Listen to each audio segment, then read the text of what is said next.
कहा है कि देश बेहद आर्थिक संकट से गुजर रहा है और इस वजह से उन्होंने देश के एक लोगों को अपील की है ये 7 स्टेप उठाने के लिए, ये 7 कदम उठाने के लिए। एक तो ये कि वर्क फ्रॉम होम करो, सोना खरीदना बंद करो, कम से कम सोना खरीदो।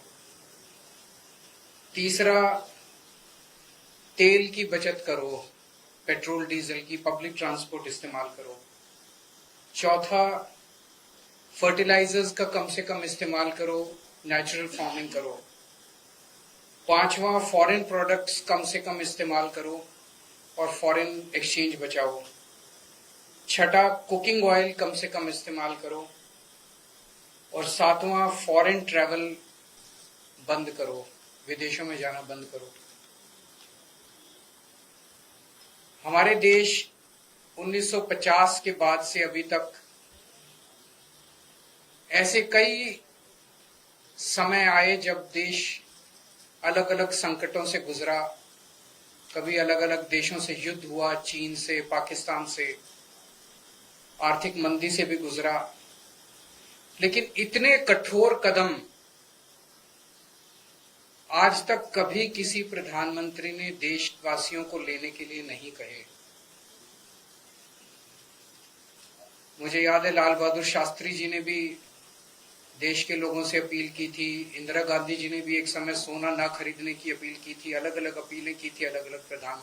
इतनी कठोर अपील, इतनी सारी 7 इतने बड़े कदम आज तक कभी किसी ने नहीं लिए। पूरा देश इस वक्त सदमे में है। तो मेरी 3 गुजारिश है प्रधानमंत्री जी से। एक तो ये कि अगर आपने इतने कठोर कदम उठाने के लिए कहा है तो इसका मतलब अर्थव्यवस्था का काफी ज्यादा बुरा हाल है और यह आने वाले समय में और भी ज्यादा बुरा हाल होने का अंदेशा है। देश ये जानना चाहता है कि हम कहां खड़े हैं।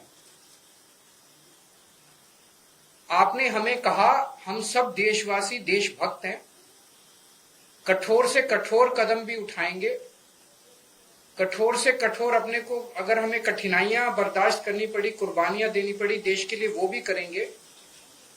लेकिन पता तो चले कि ये कदम क्यों उठाए जा रहे हैं, पता तो चले कि अर्थव्यवस्था कहां खड़ी है। केवल आदेश भर दे देने से तो काम नहीं चलेगा ना। ये देश हम सब लोगों का है, ये देश हम 140 करोड़ लोगों का है। तो प्रधानमंत्री जी से मेरा पहला निवेदन है कि वो पूरा आज हमारी क्या स्थिति है, अर्थव्यवस्था की, इकोनॉमी की क्या स्थिति है और आने वाले समय में कुछ महीनों में या 1 साल में हमारी क्या स्थिति होने का अंदेशा है, इसके ऊपर सारी जानकारी देश के लोगों के साथ साझा करें। नहीं तो लोगों के मन में शंका पैदा होती है, अलग अलग किस्म की अफवाहें फैल रही है, कोई कुछ कह रहा है, कोई कुछ कह रहा है, अफवाहों का बाजार गर्म है। ये अर्थव्यवस्था के लिए अच्छा नहीं है, अर्थव्यवस्था के कॉन्फिडेंस के लिए अच्छा नहीं है। दूसरा, हम सब जानते हैं कि ये इराक और अमेरिका के बीच जो युद्ध है उसकी वजह से हो रहा है। लेकिन इराक और अमेरिका की वजह से युद्ध जो है उसकी वजह से तो पूरी दुनिया प्रभावित है, सारी दुनिया के सभी देश प्रभावित हैं उस युद्ध की वजह से। लेकिन किसी भी देश ने, किसी भी देश की सरकार ने इस किस्म के ये 7 कदम उठाने के लिए किसी भी देश की सरकार ने अपने नागरिकों को अपील नहीं की है। एक भी देश नहीं है। किसी ने कुछ एक स्टेप, किसी ने 2 स्टेप, किसी ने, लेकिन ये 7 इतने कठोर कदम उठाने के लिए एक भी देश की सरकार ने अपने नागरिकों को अपील नहीं की है। इससे मन में शंका पैदा होती है कि कहीं स्थिति केवल इराक अमेरिका के युद्ध की बजाय और भी कहीं स्थिति कुछ और ज्यादा खराब तो नहीं है। हमारा देश किन परिस्थितियों से गुजर रहा है। तो दूसरी मेरी मोदी जी से प्रार्थना है कि देश के लोगों को बताए कि जो कदम किसी भी देश ने नहीं उठाए, सभी देश प्रभावित हैं, ऐसे कठोर कदम केवल भारत देश को उठाने की क्या जरूरत पड़ी, इतनी ज्यादा क्या खराब स्थिति हो गई। और तीसरी बात, इसका सारा बोझ मिडिल क्लास पे क्यों डाला जा रहा है? फॉरेन मत जाओ, फॉरेन प्रोडक्ट्स मत खरीदो, सोना मत खरीदो, पेट्रोल डीजल गाड़ी मत इस्तेमाल करो, वर्क फ्रॉम होम करो, पब्लिक ट्रांसपोर्ट इस्तेमाल, केवल और केवल इन सारे कदमों से केवल मिडिल क्लास बहुत देशभक्त है। जरूरत पड़ेगी किसी भी हद तक मिडिल क्लास देश के लिए कुछ भी करेगा, लेकिन केवल मिडिल क्लास क्यों?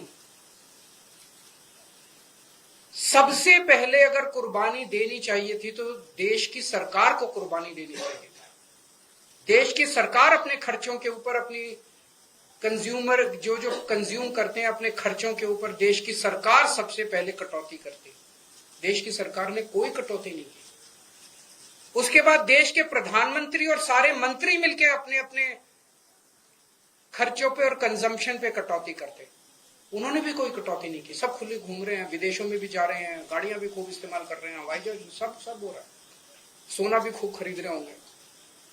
उसके बाद अगर बनता था तो अफसरों के ऊपर, अफसरों से उम्मीद की जाती कि अफसरशाही जो है वो कुछ कुर्बानी करेगी। उसके बाद उम्मीद थी देश के अल्ट्रा रिच, जिनमें मोदी जी के कुछ दोस्त हैं, उनसे भी एक अपील करते मोदी जी की अडानी जी भी कुछ कुर्बानी करें, और जो देश के अल्ट्रा खरबपति अरबपति हैं वो भी कुछ करो।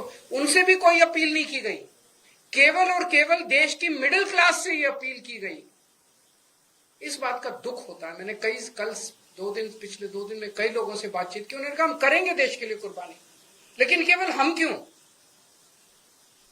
अडानी जी कुर्बानी नहीं करेंगे, मंत्री कुर्बानी नहीं करेंगे, अफसर कुर्बानी नहीं करेंगे, मोदी जी कुर्बानी नहीं करेंगे। देश तो सबका 140 करोड़ लोगों का है, चुन के केवल मिडिल क्लास की।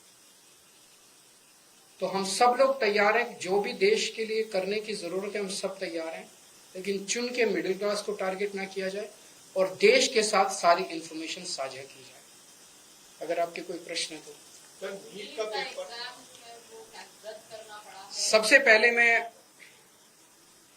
उन लाखों बच्चों को और उनके पेरेंट्स को अपनी तरफ से पूरी संवेदना देना चाहता हूं जो इस परीक्षा के रद्द होने से प्रभावित हुए हैं। मैंने भी अपनी जिंदगी में आईआईटी का पेपर दिया था पहले, फिर सिविल सर्विसेज का पेपर दिया था। मैं जानता हूं कि किस तरह से कठोर तपस्या करनी पड़ती है। हमारा एक छोटा सा घर होता था वहां पे हिसार में, ऊपर एक छोटा सा कमरा बनवा लिया था। 24 घंटे उस कमरे में बैठा मैं तैयारी करता रहता। फॉर्चुनेटली उन दिनों में पेपर लीक नहीं हुआ करते थे। इतना गरीब परिवार होते हैं वो गरीब परिवार, कोचिंग इतनी महंगी है। कोचिंग करने के लिए कई लोग दिल्ली आके रुकते हैं, दिल्ली में किराए की जगह लेते हैं बच्चे। अपने माँ बाप, कई लोगों के माँ बाप अपनी सोना गिरवी रख देते हैं, जमीन बेच देते हैं बच्चे को कोचिंग कराने के लिए। और उसके बाद अगर पेपर लीक हो जाए तो उससे बड़ा मैं समझता हूं कि धोखा किसी के साथ नहीं हो सकता। और ये नीट का पेपर पहली बार लीक नहीं हुआ। मेरे ख्याल से एक बार 17 में हुआ था, एक बार 21 में हुआ था, फिर एक बार 24 में हुआ था, और एक बार अब लीक हुआ है। 4 बार पेपर लीक हो चुका। तो पेपर ऐसे तो लीक होते नहीं है। इसका मतलब बहुत बड़े स्तर के ऊपर कुछ ना कुछ तो कल्यूजन है, मिली भगत है, पॉलिटिकल पेट्रोनेज है। मैं ये जानना चाहता हूं जिन्होंने 2017 का पेपर लीक किया था वो आज कहां हैं? उनको सजा मिली? जिन्होंने 2021 का पेपर लीक किया था उनको सजा मिली? जिन्होंने 2024 का पेपर लीक किया सबकी बेल हो गई, सारे बाहर हैं। सबको कह दिया गया अब अगले पेपर के लीक करने की तैयारी करो। और वो कर रहे हैं, पेपर लीक पे लीक पे। ये चल क्या रहा है इस देश के अंदर? और मैं पूरी जिम्मेदारी के साथ कहता हूं, सरकार चलाना कोई आसान काम नहीं है। सरकार चलाना बहुत मुश्किल काम है। जिन लोगों से एक पेपर ठीक से नहीं होते बिना लीक करवाए, वो सरकार क्या चलाएंगे? मिले हुए हैं ये लोग। It is a case of complete कल्यूजन। लाखों करोड़ों बच्चों के भविष्य के साथ खिलवाड़ किया जा रहा है।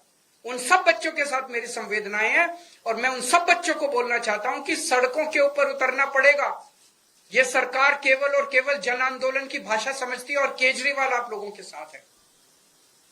Thank you.